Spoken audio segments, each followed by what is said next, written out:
Welcome back. They are not as sexy as luxury brands, but could digging deeper in the Bang and other mining stocks make you more money?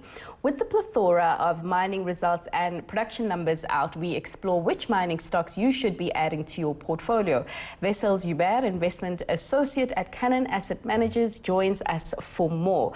Wessel, thanks so much for your time. So, just looking at the numbers that we are seeing, specifically from the Anglo stable, it looks like the shine on metal prices, or metals rather, has come back again. I mean, is this sector finally becoming the sunrise sector that the president of this country, President Ramaphosa, wants it to be? Yeah, I think over the past couple of years, all the investors that have stuck with it have incurred quite significant losses. So the recent rally we've seen, yes, it's been a very good rally year to date, but you've incurred quite a lot of losses, and this is only making up for some part of it.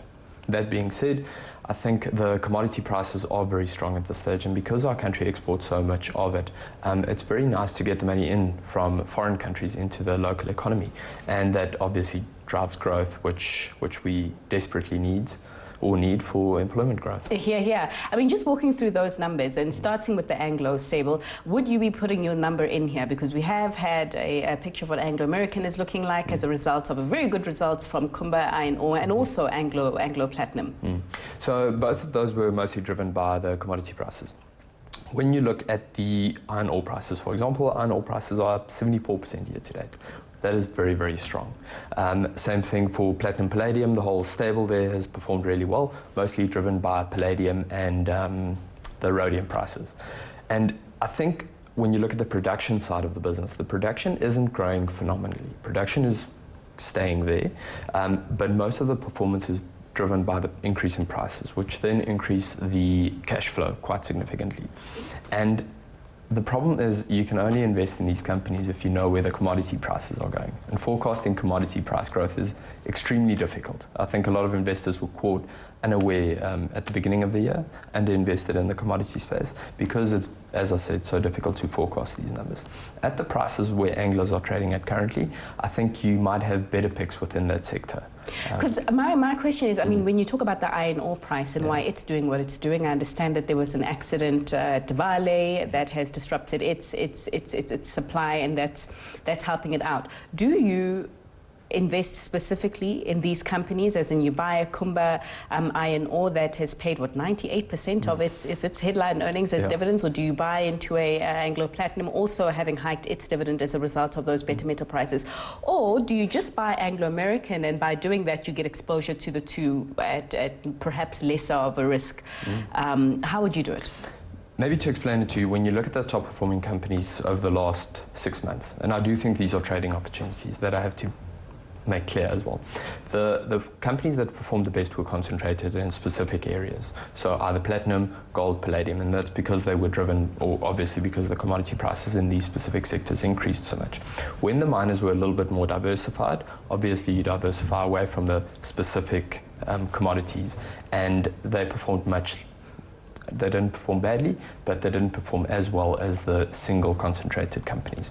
So I think if you do take a view on any of these commodity prices, like iron ore, you rather go for Kumba instead of getting the diversification in it. Or if you like platinum, palladium, you go for the platinum, palladium stable, and plats, for example. That I think is the strategy I would focus on if you want to invest in this space. All right, okay, so, perfect. But then which mining companies do tickle your fancy right now? At this stage, and it contradicts the previous point a little bit, and that's African Rainbow Minerals. I don't think they are quite exposed to the iron ore price, and they haven't ticked up as much as the rest of their peers within that sector. And I think there's a little bit of undervaluation opportunity looking at the current commodity prices. Why haven't they kept up with the rest of their peers from benefiting from that iron ore price? There are a couple of other things in there, I think, as well. And I think they've got a little bit more South African-focused risk. And on the other side, I think they're a little bit more underfollowed, or unfollowed. A lot of the bigger miners are quite well covered by the mainstream analysts and so on. And I think they might have fallen through the cracks a little bit. Talking about valuation, Mark Cutifani is saying that the company is embarking on this massive share buyback program because he believes that Anglo's share price at current levels is undervalued. Do you agree? That depends on what your valuation, a fair valuation at this stage is. As I said, the problem with these companies is at current commodity prices, they look okay. I think that a lot of the market is expecting current commodity prices to come down a little bit, and that is, I think, what the guys are factoring in. Yes, they look cheap versus the exactly when you put in spot current commodity prices, but the market is thinking that I think a lot of these prices have overdone it a little bit, and they might come back down a little bit over the next 12 months. What about gold counters? Because, I mean, the gold price has also done pretty well this year. Locally, we've just had the gold mining companies mainly settle that historic silicosis case. Would you be putting your money into gold mining companies? Like the platinum companies, the gold companies have actually performed quite well. And that, again, it comes back to where do you think the gold price is going. The problem with the commodity companies, and specifically the gold companies at this stage, when you speak to the exploration companies, the guys who do the drilling, you get the feeling that most of the mining companies, as you mentioned, paying out 90% of their earnings, the guys aren't reinvesting to grow commodities going forward. So even they see the risks in SA as maybe the time for their businesses are very limited, or they want clarity where the industry is going before they start reinvesting. And that makes a case even for the gold miners as a long-term investment a little bit questionable, I think. You'd much rather want a business where you invest your money now and you know that they're going to grow over the next 10 years. And that is, I think, why even the mines are paying out a lot of the money that they're getting in. Wessels, when you guys are looking at the fatality announcements that do come out from these companies, and it looks like it is mainly the gold mining companies, Harmony having overtaken Sibanye this year in terms of its fatalities, I think sitting at around 13 or so. What risk does this present to the portfolios when too many workers die at these mining company shafts? Yeah, so I mean, when you have a fatality on mining compound, the whole compound gets shut down for investigation and so on. And I think that's the biggest risk from a financial impact.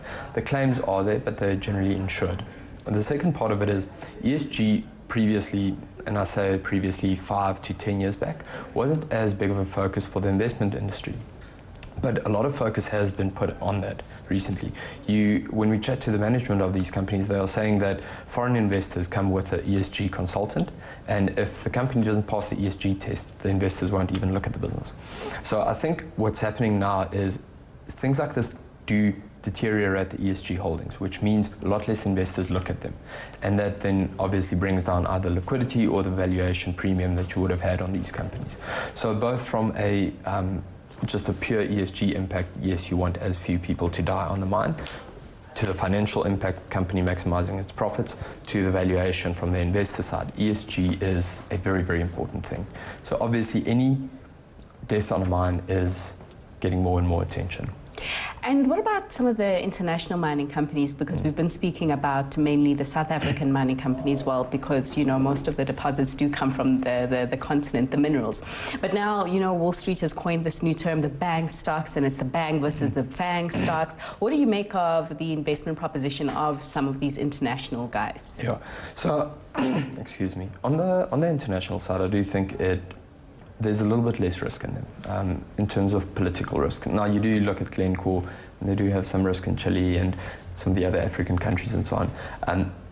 But as a whole, the international companies have less risk when you look at the mining charters and the suggestions that the guys are putting out in SA. So I do quite like the offshore companies. The one thing, or the offshore exposed miners, the one thing that you do have to remember is that their cost bases are also usually dollar linked. Whereas in South Africa, that's the benefit that we have. Your cost base is rand linked. And when you get the depreciation in the currency and the increase in the dollar prices, we get a very, very big benefit. And that's where the guys are able to pay out 98% of their cash flows and headline earnings. But even though that their cost base are dollar linked at the moment, I mean, which from the bank cluster do you think offers investors more value to add in their portfolio? Yeah, I think BHP Billiton's quite a good counter at this stage, and the share price hasn't gone up, I think, as much as it can potentially go up by. But it's a difficult thing to say. Globally, the commodity cycle is driven by investment, and I think the reason why the FANG stocks have so much outperformed the commodity sector at this stage is we're seeing quite a lot of tech investment, or how can I call it, tech-related growth. Whereas when you look at the past 10 years, the growth out of China, the demand for commodities, you can only build so many roads, you can only build so many apartments in South Africa, you can only build so many retail centers. And I think we need to see a resurgence of that growth for the global commodity guys to get a real step up. And finally, I mean, we do have quite a number of production reports locally that are still coming out. I know Impala being one of them. But which ones are you looking out for and why? Yeah, Impala is one of the ones we are looking out for. As I mentioned, the production expectations aren't that high, but you don't want them to miss. I think that's a very important thing. But Glenquana is coming out tomorrow as well with their production update. And then we will have to see. The production update is one side of it. The cost of production is the second big factor that you have to look at. You don't want the production to increase, but the cost per ounce increasing significantly with it. Right, Wessels, let us leave it there. Thanks so much for your time. That was Wessel Joubert, Investment Associate at Cannon Asset Managers, walking us through the investment proposition of mining stocks. Interesting thing coming out of Anglo American recently. One of its largest shareholders, Anil Agarwal, is said to be selling his stake in the company. Mr. Agarwal has been quite vocal about Anglo not doing enough to invest in South Africa, given that this is where it makes or gets most of the minerals that makes it money. But we'll be following that story and really seeing what this means for Anglo's business model. But that's where we leave it for this week's episode of Portfolio Watch. If you want any of your investment questions answered, do tweet at CNBC Africa or email portfoliowatch@abn360.com. From myself, it is bye for now.